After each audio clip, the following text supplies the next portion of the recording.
What's up guys, it's your boy Makeshift Mantis here with my PC build review video, and today I'm going to show you how I took this pile of parts and turned it into this awesome PC gaming rig. We'll check it out right after this.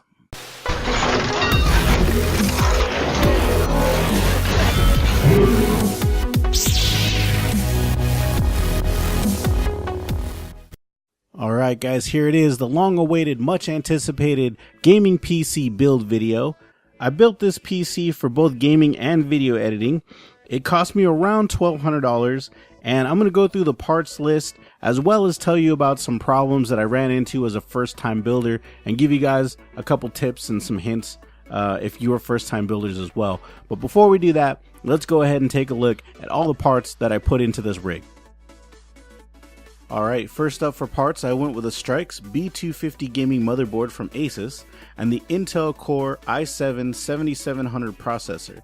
Now the reason I went with this particular processor was in an effort to somewhat future-proof my PC.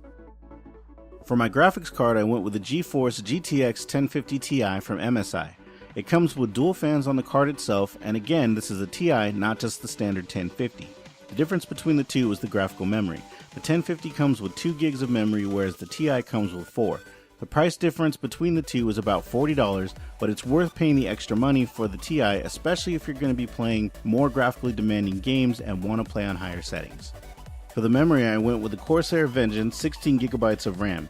It comes with two 8GB RAM sticks and is compatible with Intel Core processors. For cooling, I got the Corsair H55 liquid CPU cooler. It is compatible with both AMD and Intel, however I did run into a problem with how it fit on my motherboard. When I bought this particular CPU cooler, it said on the Corsair website and the Amazon description that it was compatible with Intel LGA 1151. That's what my motherboard is, but the reality is that it doesn't actually fit correctly without the new AM4 bracket, which is not included with the heatsink. Both the website and Amazon product description have since been updated, so to save yourself a headache, be sure to get the AM4 bracket, especially if you're going to go with this motherboard and this heatsink. And for power, I went with the Corsair CX600 power supply. It's a 600 watt power supply and is non-modular, so it did come with a lot of extra wires that I really didn't need, but it saved me a good bit of money in this build. For airflow and lighting, I picked up the Aigo R3 RGB fans, which is a 3-pack of RGB lit 120mm cooling fans. These fans have 7 different static colors, as well as a couple extra lighting effects, and for the most part, they're pretty quiet, even set on the highest speed setting. All those components fit very nicely into the Phanteks P400S mid-tower case. I noticed that the box only says P400 on it, but I did get the S case, which is the silent edition of the Eclipse series from Phanteks. The P400S comes with some very nice sound dampening material on the inside panels and the rest of the case. Honestly, this was a great buy and is perfect, especially for first time builders like myself. So now that we've taken a look at all the components, let's check out the final build.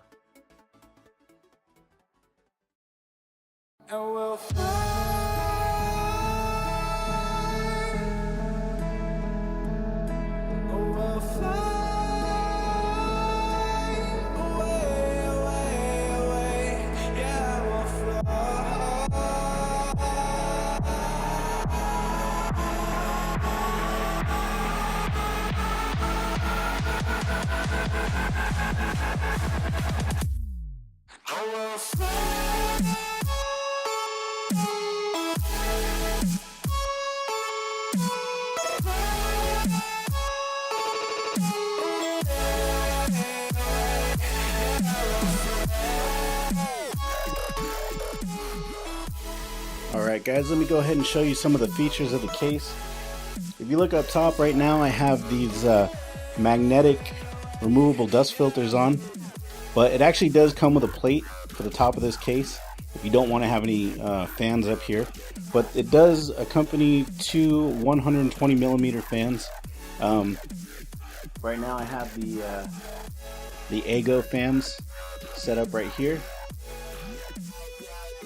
And also I took the front plate off for you guys,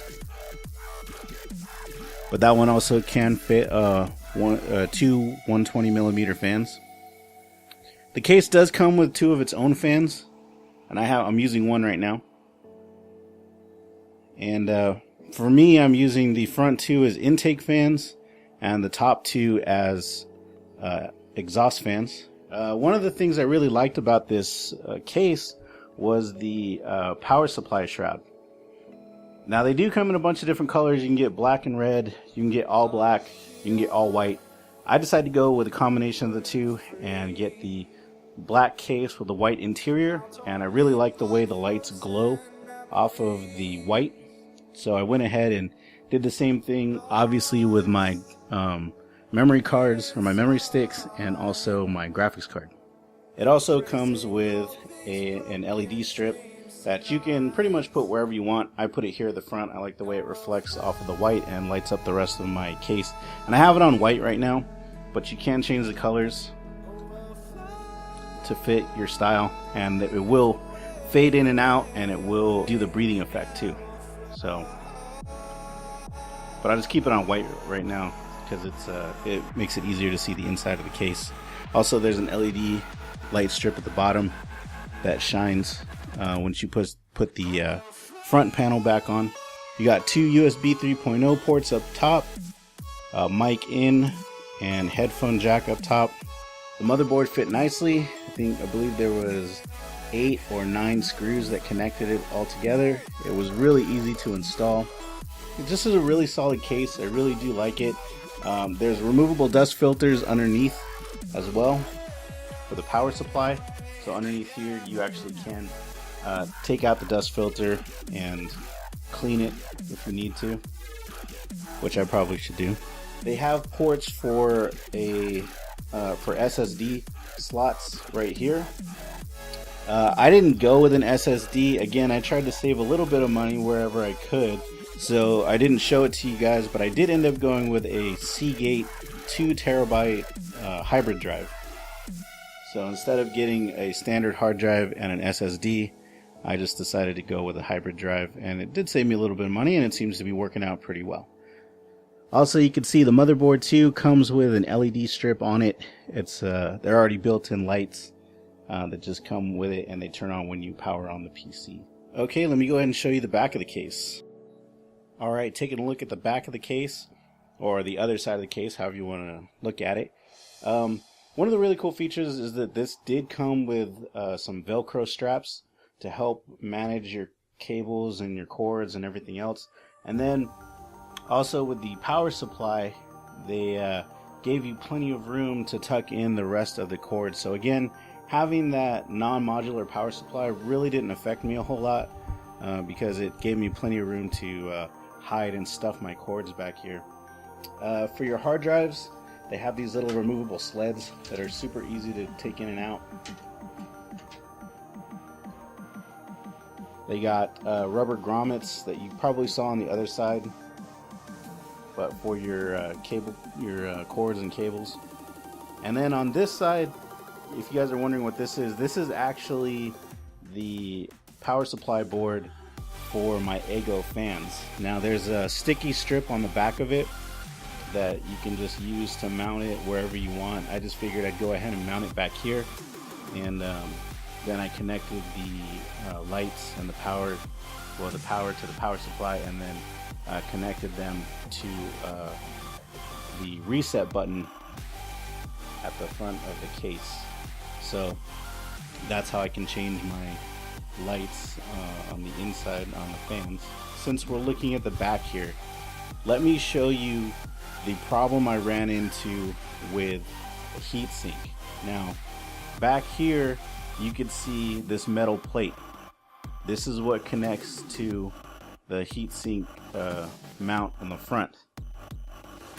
Unfortunately, take a close look, guys, at how those screws are and how this plate is. It's crooked as shit, and I had to squeeze it to get it to fit, but this is the only way that it would fit. Now again, on looking at the Corsair website, it says that heatsink is rated for LGA 1151, which is what this motherboard is. However, this did not, I repeat, this did not fit the way that it was supposed to. That is not how it's supposed to go in. And I'll show you on the other side exactly what I'm talking about. The problem I had with this heatsink is it didn't quite fit. Does it work? Yes. But I showed you guys on the back how I had to put that back mounting plate. On the front, you can see there are 4 screws that hold this together and hold it to that back mounting plate. However, I had to take the spacers off of this one. Every single one of these has a spacer on the top and a spacer on the bottom, back behind it, and it keeps it tight and it keeps it up off the motherboard. But I had to take the spacers off this one, so it's not actually touching the motherboard, but it is locked down. But if I kept the spacer on, it wouldn't line up to the holes for the back mounting plate. Again, like I said, it took a lot. Like, if you hold it up, if you take it out of the box, you put it up to your motherboard, or at least this specific motherboard, it doesn't fit. You'll look at it, you'll try to figure out a way to make it fit. It does not fit. So I had to kind of rig it so that it would. And I did some research, and like I said, it was mainly that back mounting plate, having to squeeze it and kind of warp it to get it to fit. It is working fine. It does keep my CPU nice and cool, but again, it didn't fit the way that it was supposed to. So that's the major problem that I ran into, and I almost decided on sending it back, but I had already started building it, and I was just determined to make it fit. So it fits, it works, but maybe there's another power heatsink out there that might be a little bit better for your build. Not sure, but if you want to give it a try, hopefully this helps you out a little bit. Moving on to the back, you can see how the motherboard fit in, nice and neat. You can see the different slots if you wanted to add another graphics card or more USB slots, whatever. And again, on the other side, again, like I took this panel off, but it's the P400S case, so it has it's the silent case, so it has the padding on the other side of the panel, so it keeps it nice and quiet. So again, there you can see the back, nice and neat, nice and tidy. Everything can kind of fit where it's supposed to go. Okay guys, let's take one last look at the final build here. I got everything put back together. This does come with a nice glass panel on the side, so as you can see, it does show the entire interior. I almost kind of wish though that maybe it would have only, like, maybe it would have been blacked out to here, or the panel maybe only came down to this point right here. I think that would have been maybe a little bit better. I mean, the power supply shroud is nice, but I think I would have liked it a little bit better. It would have maybe just given it less negative space, less blank space down here, and just shown just the components, because I mean, the power supply shroud is not that exciting to see, and the lighting really only shines out the top of it. So it might have been cool. I might try to figure out a way to maybe just block that here, just black it out, but that might be a project for another day. But again, just taking a look at the case, as you can see, the lights, they do change colors. You could see the underglow there in the front from the RGB strip down there. You can see the power button, it does change color with the rest of the lights, which is a nice feature.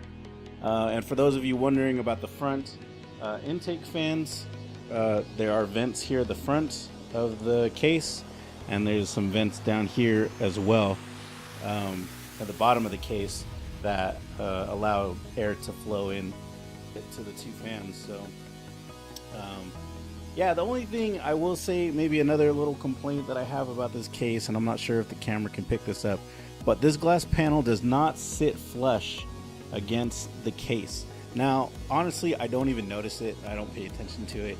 But when I'm looking at it closely, you can see it up here as well. It doesn't sit flush. That's a little bit of an annoyance, but not a deal breaker for me, for sure. But anyways, guys, that's it. That's it for the case. That's it for the build. I hope you guys enjoyed this video. A couple quick tips for those of you that may be first-time builders. My suggestion to you is make sure that you guys take your time, do your research, and then the best advice that I got during this build was from Shadow Wild.